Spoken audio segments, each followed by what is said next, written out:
A gente vai conversar um pouco, então, na continuação da nossa série. A gente já viu com o André quem? O primeiro foi João Batista, que era quem? O que ele era? Ele era? Primo. Muito bem. Semana passada, José, que era o pai. E hoje sobre quem a gente vai falar? Sobre a mãe, sobre Maria. Hoje, Maria é o tema da nossa conversa, sobre ela que a gente quer falar um pouco e conhecer um pouco mais o que é o nascimento de Jesus, o que representa o nascimento de Jesus, a partir do que o Evangelho de Lucas nos conta sobre a história de Maria. Para isso, vou convidar você a abrir sua Bíblia no Evangelho de Lucas, capítulo 1, a partir do versículo 26.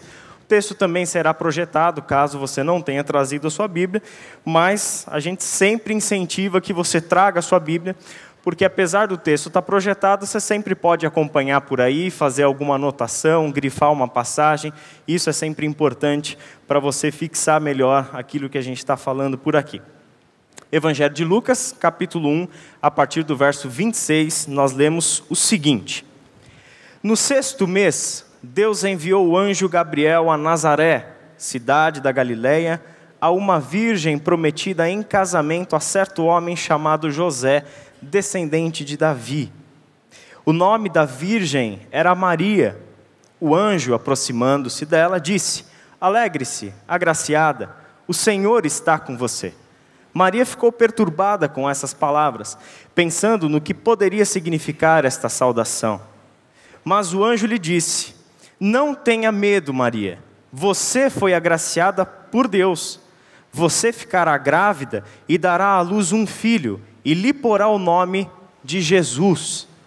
Ele será grande e será chamado Filho do Altíssimo. O Senhor Deus lhe dará o trono de seu pai Davi, e ele reinará para sempre sobre o povo de Jacó. Seu reino jamais terá fim. Perguntou Maria ao anjo: Como acontecerá isso, se sou virgem? O anjo respondeu: O Espírito Santo virá sobre você, e o poder do Altíssimo a cobrirá com a sua sombra. Assim, aquele que há de nascer será chamado Santo, Filho de Deus. Também Isabel, sua parenta, terá um filho na velhice. Aquela que diziam ser estéril já está em seu 6º mês de gestação, pois nada é impossível para Deus. Respondeu Maria: Sou serva do Senhor, que aconteça comigo conforme a tua palavra. Então o anjo a deixou. Vamos orar?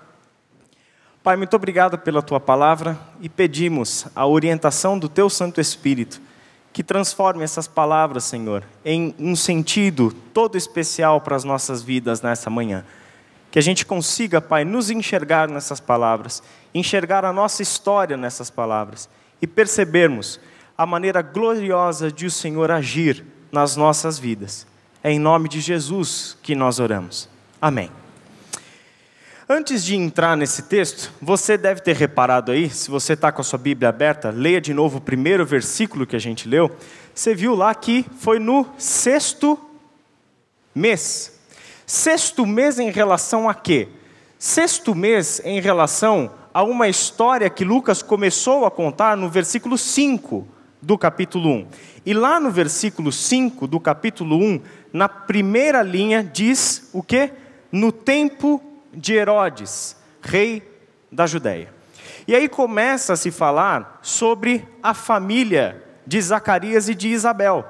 E aquilo que Deus haveria de fazer ali nos bastidores, né? Com Zacarias, com Isabel, prometendo a essa estéril, sobre a qual a gente acabou de ler, uma estéril que vai ter um filho na sua velhice, ou seja, algo que era impossível, mas que para Deus não é impossível. E essa mulher já estava no seu 6º mês de gestação. Então, essa primeira frase que a gente leu diz respeito a essa história. É 6º mês em relação a essa história. Há uma intervenção de Deus na vida de um casal, prometendo um filho que se chamaria João, que seria o precursor do Messias. E ele começa essa narrativa falando essas palavras: no tempo de Herodes, rei da Judéia. Quando você está lendo um romance, uma narrativa, qualquer obra desse gênero, e você percebe que o narrador insiste em algumas coisas, você pode perceber que ali tem um segredinho para você entender aquela história, não é? Quando você está vendo um filme, quando você está lendo um livro, você percebe que às vezes o narrador insiste em fazer menções a algumas coisas, a fazer algumas referências. Parece que ali tem alguma coisa importante. Presta atenção porque vai sair alguma coisa dali. Porque quando você olha no capítulo 3, que é o texto que o André pregou para nós lá no começo da série sobre João Batista, como é que o capítulo 3 começa? Dá uma olhada aí na sua Bíblia. O capítulo 3 começa com uma referência muito semelhante a essa. Lá no capítulo 3 nós lemos o seguinte, nos versículos 1 e 2. No 15º ano de Tibério César, quando Pôncio Pilatos era governador da Judéia, Herodes, tetrarca da Galileia, seu irmão Filipe, tetrarca da Itureia e Traconites, e Lisânias, tetrarca de Abilene, Anás e Caifás exerciam o sumo sacerdócio. Foi nesse ano que veio a palavra do Senhor a João, filho de Zacarias, no deserto. Certo? Capítulo 2, versículos 1 e 2, sobre o nascimento de Jesus. Como é que ele começa a narrativa? Naqueles dias, César Augusto publicou um decreto ordenando o recenseamento de todo o Império Romano. Este foi o primeiro recenseamento feito quando Quirino era governador da Síria. E aqui, a narrativa de todo o Evangelho de Lucas começa com uma referência semelhante. No tempo de Herodes, nos dias de Herodes, naqueles dias, Herodes era rei da Judéia. Qual é a insistência de Lucas? Nos mostrar que toda a história que ele está contando sobre Maria, sobre Isabel, sobre Zacarias, sobre João Batista, sobre Jesus, toda a história dessa família está acontecendo dentro de uma história de reis, de governantes. Está acontecendo dentro de um período da história onde os reis são mencionados pelos seus nomes, os governantes são mencionados pelos seus nomes, os sumos sacerdotes são mencionados pelos seus nomes, todos aqueles que exercem o poder estão mencionados. E no meio dessa história dos grandes, dos poderosos, dos governantes, das autoridades, Deus está fazendo alguma coisa. Naqueles dias de reis, naqueles dias dos grandes, o que aconteceu? No 6º mês, Deus enviou o anjo Gabriel a Nazaré. E aqui é o primeiro grande contraste que o narrador nos faz. Porque no dia dos grandes, nos dias de César Augusto, nos dias do Império Romano, nos dias do reinado de Herodes sobre toda aquela região, nos dias dos grandes e poderosos reis e seus reinos, Deus envia o seu anjo a uma cidade chamada Nazaré. E cidade já é um elogio, porque Nazaré, na verdade, nem era uma cidade, era um vilarejo, era um lugarzinho insignificante dentro do mapa do Império Romano. Dentro da própria Judéia, já era uma região, Judéia, Galileia, se juntar tudo ali, Nazaré é um pontinho de nada. Dizem os historiadores, que conhecem bastante essas coisas, dizem eles que Nazaré tinha aproximadamente uns 50 a 70 habitantes. Já imaginou isso? Aqui tem mais gente do que vivia em Nazaré naquela época. Na época dos reis e dos seus reinos, Deus envia Gabriel, o seu mensageiro, o anjo que não punha espada, é um anjo que traz consigo a trombeta, é aquele que anuncia, é aquele que proclama uma mensagem da parte de Deus. Onde? Em Nazaré, numa cidade insignificante. O rodapé, uma nota de rodapé de toda essa história dos reis e dos governantes. E o que ele foi fazer em Nazaré, nessa cidade da Galileia? Ele foi atrás de uma virgem que estava prometida em casamento a certo homem chamado José, que era descendente de Davi. O nome dessa virgem era Maria. Então, nesse vilarejo insignificante chamado Nazaré, vivia uma adolescente chamada Maria. Se Maria fosse membro da Iba Viva, ela frequentaria a Lighthouse. Percebe isso? Ela seria uma das nossas adolescentes. Tinha lá por volta dos seus 13, 14, 15 anos, alguma coisa assim. E essa adolescente, essa menina, estava prometida em casamento a um rapaz, a um homem chamado José. E esse José era um descendente de Davi. O nome dessa virgem era Maria. No tempo dos reis e dos seus reinos, no tempo dos ricos e dos poderosos, no tempo dos homens que exercem o poder e constroem impérios, no tempo das pessoas que oprimem o povo em benefício próprio e em prol da construção e manutenção dos seus impérios. Deus visita um lugarejo chamado Nazaré e vai atrás de uma adolescente chamada Maria. Parece alguma coisa meio estranha nessa história. Suponhamos que você seja Deus e você tenha o desejo de trazer ao mundo o seu filho. Olha só, descendente de reis.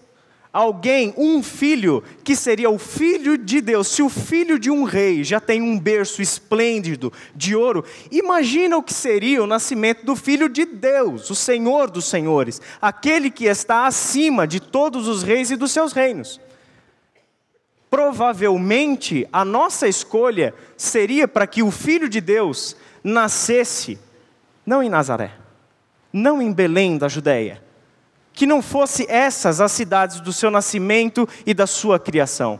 Provavelmente o nosso desejo fosse que o filho nascesse em Jerusalém, ou talvez em Roma, a grande cidade do Império Romano. Se fosse nos nossos dias, talvez em Nova York, talvez em Paris, mas não em Carapicuíba. Você está entendendo? Não em Santo André, não na zona leste de São Paulo, não. Os grandes centros, onde as coisas acontecem, onde o poder está, onde a visibilidade está. Nós escolheríamos um caminho diferente. Mas o que Deus faz? Ele visita Nazaré. E em Nazaré, Ele vai buscar uma adolescente. Ele vai atrás dessa adolescente. Deus age nos bastidores. E olha só o que acontece. O anjo, aproximando-se da menina, da adolescente Maria, diz o seguinte para ela: alegre-se, agraciada, o Senhor está com você. E é óbvio, Maria ficou perturbada com essas palavras. O que será que significa uma saudação como essas? Significa, Maria, que Deus te escolheu. Significa, Maria, que você foi agraciada. Significa que Deus escolheu você, criança, para trazer ao mundo o seu filho.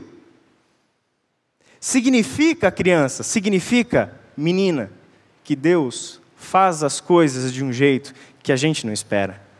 E enquanto os reis estão lá no palco, dando o seu show, Deus está lá nos bastidores, preparando aquela criança, preparando aquele pai cheio de temores, preparando aquela família, preparando Zacarias e Isabel, preparando os pequenos dessa história, os insignificantes dessa história, para que no devido tempo, Deus tire do palco aqueles que usurpam de um poder, aqueles que se dizem fortes e poderosos, mas que, na verdade, diante de Deus, eles não são nada. Enquanto eles estavam lá no palco, enquanto os reis e os seus reinos encenavam naquele palco, Deus estava lá nos bastidores, fazendo algo de um lugar que ninguém poderia imaginar o que estava por vir. Fazendo as coisas de regiões, de lares, de casas, tão separados de todo o poder, tão destituídos de toda essa glória, tão separados de onde as coisas acontecem, que ninguém poderia imaginar o que Deus estava para fazer nessa história. Então, qual é a palavra do anjo para Maria? O que vai acontecer? Mas o anjo lhe disse: não tenha medo, Maria. Você foi agraciada por Deus. Você ficará grávida e dará à luz um filho, e lhe porá o nome de Jesus. Ele será grande, ele será chamado Filho do Altíssimo. O Senhor Deus lhe dará o trono de seu pai Davi, e ele reinará para sempre sobre o povo de Jacó. Seu reino jamais terá fim. Enquanto esses reis, enquanto esses governantes, enquanto esses sacerdotes exercem o poder deles sobre o povo, Deus levanta o seu rei. Deus levanta o seu prometido, o seu escolhido. Deus vai trazer este seu rei das margens. E este rei é um rei diferente de todos os governantes, de todos os poderosos, de todos os líderes religiosos que esse povo já conheceu. A grande diferença é que ele é o Filho do Altíssimo. Ele receberá o trono do seu pai. E Davi é o seu pai. José é descendente de Davi. Ele vem da linhagem de Davi. Eu vou te dar o trono de Davi. E o que vai acontecer? O seu reino será para sempre. O seu reino será eterno. Mas aí você pode perguntar, mas espera aí, quem é da linhagem de Davi é José e não Maria. Então, por que isso acontece? Nesse período, embora José não fosse o pai natural de Jesus, para todos os efeitos, é óbvio, ele se torna o pai natural de Jesus. Ou seja, a história da virgindade de Maria e dessa gravidez sobrenatural não vai se espalhar logo de cara. É algo que eles vão manter em segredo para que todos os efeitos, o filho de Maria seja criado como filho de José. E um filho de José, adotivo de José então, nesse caso, desfruta de todos os direitos da sua linhagem. Então, para todos os efeitos, Jesus é filho de José e, portanto, descendente de Davi, herdeiro do trono. Certo? Então, quando isso acontece, Deus está trazendo à história a concretização de uma promessa muito antiga, que ele fez um dia para Davi. Naquela época em que Davi se propôs a construir um templo para o Senhor fez um pacto com Davi. O Senhor chegou para Davi e disse: Davi, o seu reino será perpétuo. Seu reino jamais terá fim. E aqui está acontecendo a concretização dessa promessa. Aquele que reinará para todos sempre está para vir, criança chamada Maria, e virá de você. E eu escolhi você para ser a mãe dele. Eu escolhi Nazaré como a sua cidade de criação. Eu escolhi as coisas mais loucas, impossíveis, imprevisíveis desse mundo para trazer à realidade o meu plano eterno. Enquanto os reis estão brincando de poder lá no palco, eu estou levantando o meu rei, aquele que governará para todo sempre. Perguntou Maria ao anjo: como acontecerá uma coisa dessas? Eu sou virgem. O anjo respondeu: o Espírito Santo virá sobre você, e o poder do Altíssimo a cobrirá com a sua sombra. Assim, aquele que há de nascer será chamado Santo, Filho de Deus. Também Isabel, sua parenta, terá um filho na velhice. Aquela que diziam ser estéril já está em seu 6º mês de gestação, pois nada é impossível para Deus. Olha que coisa incrível. Então Maria pergunta: tudo bem, eu entendi o que você está me dizendo, anjo Gabriel. Só tem um detalhe: como que um negócio desse vai ser possível? Olha a minha situação. Eu ainda sou virgem, prometida em casamento, significa que existia uma espécie de noivado entre ela e José, e enquanto não se efetuasse o casamento, eles não poderiam ter relações. Existia um contrato, existia uma promessa de casamento, mas esse casamento ainda não havia sido consumado. Significa que ela ainda não era casada com José, e havia um empecilho aqui. Como é que eu vou engravidar se eu ainda nem sou casada? Como é que eu vou engravidar se eu ainda sou virgem? Como isso pode acontecer? Ou seja, como exatamente o Senhor pretende trazer à realidade esse seu plano? Interessante que quando a gente olha para trás, a gente vê coisas muito semelhantes acontecendo. Essa palavra de Maria, por exemplo, me lembra muito Sara e Abraão. Eu te faço uma promessa de que vai nascer um filho. E desse filho haverá uma descendência. Desse filho, da sua descendência, da sua linhagem, eu vou abençoar todas as famílias da terra. Bom, essa é a promessa. Esse é o projeto de Deus, ao chamar alguém. Muito bem, só tem um problema. Como isso será possível? Se nós já estamos com idade avançada e a minha esposa é estéril. Como exatamente? O projeto é lindo. A promessa, eu concordo, assina embaixo. Só tem um problema, não dá para fazer. Só tem um problema, acho que o senhor errou nos cálculos, o senhor errou nos personagens que escolheu. Talvez fosse melhor o senhor escolher um casal mais jovem, cheio de sonhos, cheio de projetos, cheio de vitalidade. Talvez fosse melhor o senhor começar por ali já. Um casal, sabe, que está no começo da vida, cheio de fôlego. Chama eles, por que nós? Já velhos, por que nós? Minha esposa é estéril, a gente não tem filho até hoje. Você não está entendendo, Abraão? Não se trata do natural. Não se trata do que você tem para oferecer. Não se trata das capacidades suas, da sua esposa. Não se trata disso. Se trata do meu projeto. E para você ter certeza que o projeto é meu, eu vou fazer uma coisa muito louca. Eu vou fazer uma coisa que seria impossível. Eu vou fazer uma coisa que se eu chamar qualquer pessoa para realizar, não vai dar para realizar. Para que você saiba que o projeto é meu. Que quem está conduzindo essa história sou eu. E os meus planos independem do que você tem para oferecer. Os planos são dele. E é ele quem vai trazer a realidade. Bom, essa é a palavra do anjo para ele, para Maria. Porque ele diz o seguinte, olha, só para você ter uma noção como é possível, como vai dar certo. Sabe Isabel? Aquela sua parente? Pois é. Ela era estéril, não era? Ela já estava idosa, não estava? Estava. Ela já está no 6º mês de gestação. Porque antes de eu vir visitar você, eu já visitei ela 6 meses atrás. E só para você não ficar com dúvida, tipo, será que ela vai ter filho? Não, ela já está no 6º mês. Fica tranquila, porque vai acontecer exatamente como o Senhor prometeu para você. Pois nada é impossível para Deus. E aqui a gente tem uma promessa, lá no livro do profeta Isaías. Capítulo 11, versículo 1.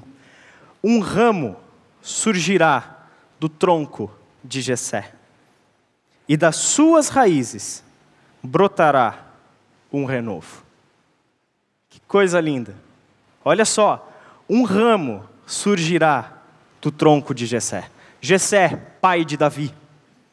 Então, um ramo surgirá do tronco de Jessé, e das suas raízes brotará um renovo. É um tempo para cá eu tenho cuidado das minhas plantas em casa e eu desenvolvi um hábito que agora eu não consigo mais largar, que são as minhas plantinhas.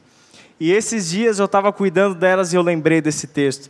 Meu, que coisa incrível lembrar de uma passagem como essa, dessa metáfora, dessa analogia, na verdade, que ele está fazendo sobre linhagem e sobre um ramo que surgirá do tronco de Jessé. Até aqui tudo bem se você lê essas palavras aqui no profeta Isaías. Só tem um problema. Quando você chega nos dias de Maria e de José, o tronco de Jessé, a linhagem de Jessé, está morta. Está morta. Não tem ninguém da linhagem de Jessé no poder. Como é que Deus vai trazer o seu rei da linhagem de Jessé, se nos dias que ele decidiu trazer, não tem ninguém da linhagem de Jessé no poder? A linhagem de Jessé, a linhagem de Davi está morta nos dias de Maria e de José. Quem está no poder de tudo é César Augusto. Quem está no governo local é a família de Herodes, que não tem nada a ver com essa história. Quem está no governo direto sobre o povo é Anás e Caifás, os sumos sacerdotes que determinam a vida religiosa e julgam sobre as situações cotidianas do povo. Então, a linhagem de Jessé não tem nada a ver com essa história. Está morta nos dias de Maria e de José. Esse é um ponto. Porque o milagre, o sobrenatural, o impossível, não era somente a virgem ficar grávida do Espírito. a virgem ficar grávida por causa de uma intervenção divina, de uma maneira sobrenatural. O milagre vai além disso.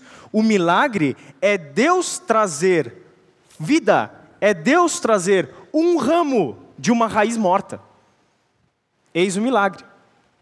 E é exatamente o que ele está fazendo.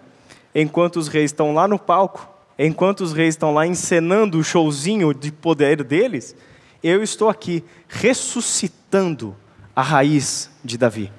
Eu estou trazendo de volta à vida a raiz de Davi. Porque um dia eu fiz com ele um pacto.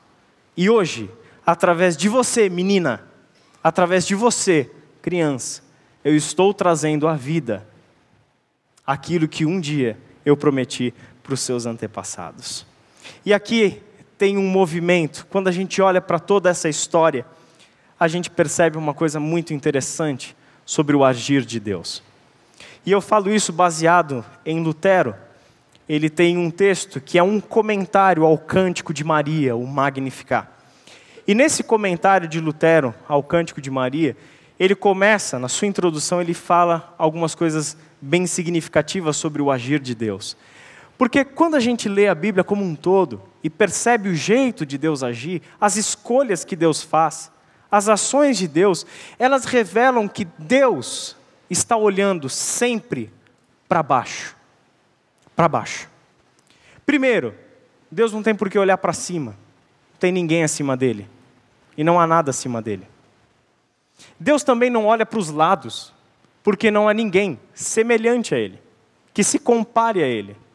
Deus só tem um lugar para olhar, para si e para baixo. E o que Deus decide olhar? Esse Deus decide olhar para baixo. Esse Deus escolhe os que estão lá embaixo. E quanto mais embaixo se está, mais visível para Deus se é. Quanto mais embaixo se está, mais se torna visível para Deus. E esse é o olhar de Deus. Ele não olha para aqueles que se colocam lá em cima. Porque, ao contrário de Deus, quem somos nós? Pessoas que desde os primeiros dias da nossa vida nos acostumamos a olhar para cima. E a nossa educação é para que a gente continue olhando para cima. Esse olhar para cima não é olhar para Deus. Esse olhar para cima é olhar para a posição que nós podemos um dia ocupar. E nós procuramos o quê? Sempre subir. Sempre subir. Cada vez sermos melhores. Cada vez vencermos os nossos inimigos. Cada vez superarmos os nossos concorrentes. Cada vez fazer com que o nosso nome seja mais conhecido, que o nosso patrimônio aumente, que nós sejamos mais visíveis na sociedade. Cada vez mais nós estamos querendo crescer, crescer, crescer e crescer, mas nós nos esquecemos que o olhar de Deus está em quem está lá embaixo. O olhar de Deus está para quem está o mais baixo possível. É para aqueles que Deus olha. Quando Deus vai libertar o seu povo do Egito, o que ele diz para Moisés? Eu olhei para baixo e vi o meu povo oprimido. Eu olhei para baixo e não vi o faraó, porque o faraó achava que podia ser igual a mim. O faraó para o Egito era um deus, então eu não enxerguei, porque ele estava alto demais.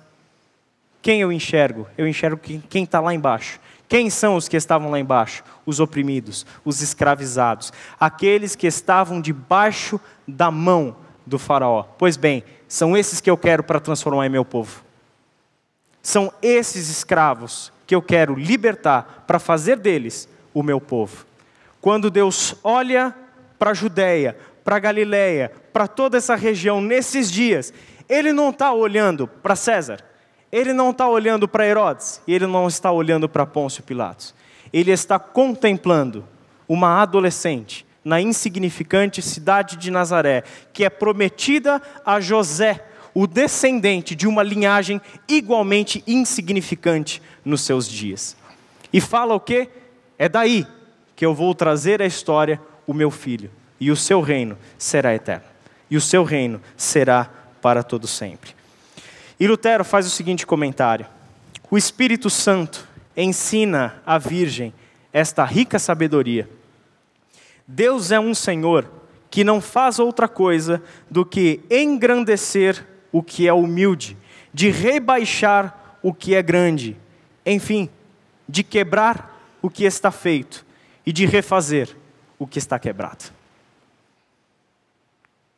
Deus é aquele que quebra o que está feito e refaz o que está quebrado. Deus é o único que pode fazer isso. E é exatamente dessa maneira que Ele escolhe agir.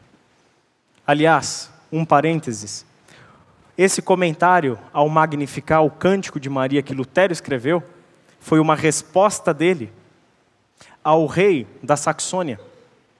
O rei da Saxônia envia uma mensagem para Lutero com a seguinte pergunta: Lutero, quero o seu conselho. Como eu faço para governar segundo a vontade de Deus? E daí Lutero escreve o seu comentário.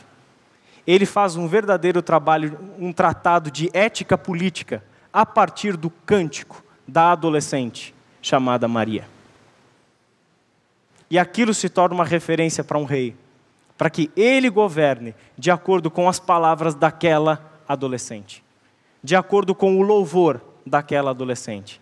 Ali você vai encontrar o que é o jeito de Deus governar, o jeito de Deus agir, exatamente ali. E isso parece uma coisa esquisita, porque quando a gente olha para a nossa própria vida pessoal, para a nossa história de vida, nós realmente, em muitas ocasiões da nossa vida, sabe que conclusão que a gente chega? Deus não me enxerga. Deus não me vê. Eu estou sozinho. Eu estou perdido. E não existe nenhuma possibilidade de brotar vida da morte em que eu estou. Nós olhamos para a nossa história de vida e nós queremos que a nossa história de vida tenha algum significado, algum sentido e alguma importância a partir do significado que nós damos para a nossa história de vida. Mas nós perdemos de vista que para Deus nada é impossível e que da morte Ele gera vida. A gente poderia dar tantos exemplos sobre o que Deus fez e quantas vezes fez ao longo da história de Israel. Lembra do livro do profeta Ezequiel? Quando Ezequiel olha para a história sua e do seu povo e diz: acabou. Não tem mais nada. Acabou. Nós estamos no exílio, Jerusalém destruída, o templo destruído, a nossa história aniquilada, a nossa memória destruída. Não existe mais nada. A minha situação é de morte e desespero. E aí o que Deus faz? Ezequiel, vem aqui. Leva ele até um vale. E o que ele mostra para Ezequiel? Um amontoado de ossos já secos. E o que Deus diz para Ezequiel? Esses ossos podem voltar à vida, Ezequiel? Eu não sei. Eu não sei se é possível. Então, Ezequiel, profetiza para eles. Fala com eles. E o que Deus faz? Deus começa a juntar aqueles ossos. Separar e juntar. E faz daquele mundo de ossos secos um grande exército. Um grande povo. Vivos. Prontos para marchar. É o jeito de Deus agir na história. Quando você olha para a sua história de vida, pode ser que você faça perguntas para Deus, como a de Maria. Como isso é possível? Como é possível mudar essa situação? Eu já cheguei no fundo do poço, eu não sou nada, eu não sou ninguém. Como isso seria possível mudar? Só que às vezes a gente se esquece que a gente está falando com Deus. A gente não está falando com um rei. A gente não está falando com um governante. A gente não está falando com o imperador de Roma. Nós estamos falando com o Senhor dos Senhores. Nós estamos falando com o Rei dos Reis. Nós estamos falando com aquele que pode dizer, e aquilo que Ele diz, vem à existência, porque Ele é Deus. Para Deus, nada é impossível. E não se esqueça de uma coisa, juntamente com Maria, o que Deus faz na história é quebrar o que está feito, para restaurar o que está quebrado. É exatamente o que Ele faz nas nossas vidas. Muitas vezes construímos a nossa vida a partir dos nossos desejos de crescer. E muitas vezes Deus deixa.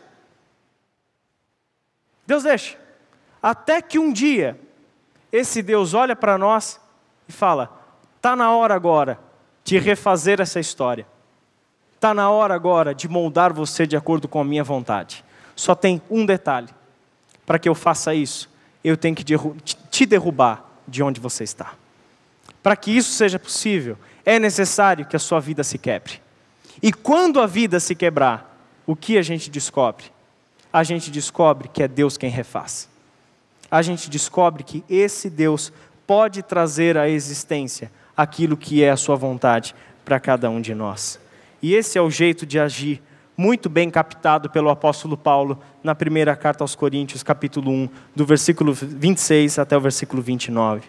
Irmãos, pensem no que vocês eram quando foram chamados. Poucos eram sábios, segundo os padrões humanos. Poucos eram poderosos. Poucos eram de nobre nascimento. Sabe por que isso?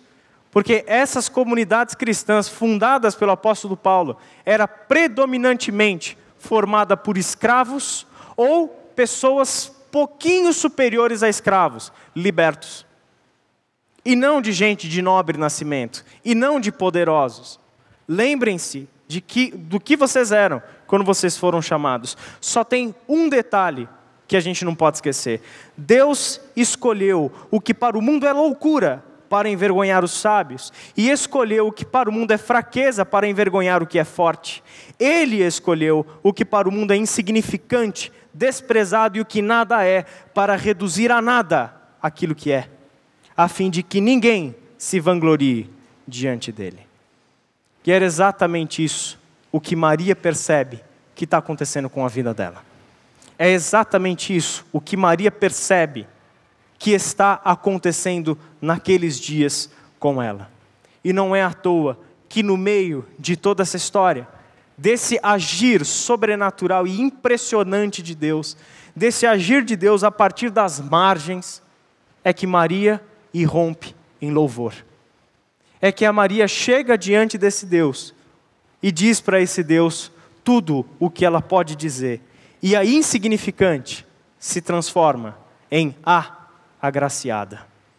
A insignificante, a criança de Nazaré, se torna conhecida como a agraciada. E o que diz Maria? Minha alma engrandece ao Senhor. E aqui é legal. Sou eu que engrandeço ao Senhor. Minha alma engrandece ao Senhor. Ou seja, o que eu tenho para te dizer, Senhor, não é da boca para fora.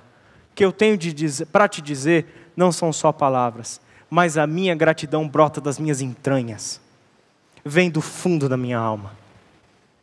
A minha alma engrandece ao Senhor, e o meu espírito se alegra em Deus, o meu Salvador, pois atentou para a humildade da sua serva.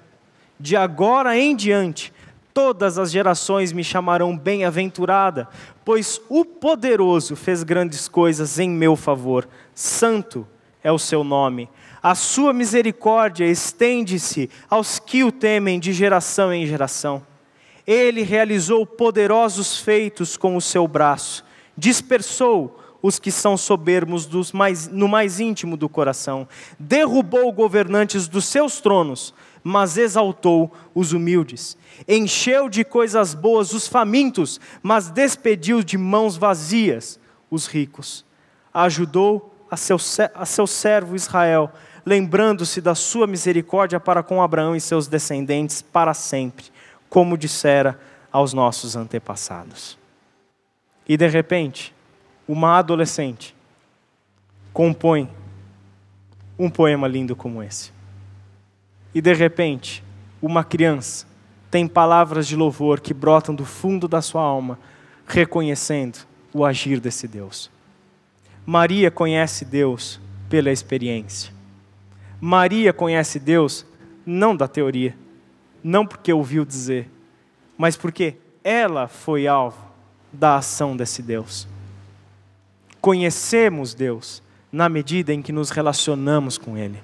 Conhecemos esse Deus na medida em que experimentamos o seu agir na nossa vida. Só tem um detalhe: enquanto nós queremos crescer, enquanto nós queremos fazer da nossa vida um sucesso, enquanto nós buscamos o nosso próprio engrandecimento, Deus não tem como nos ver.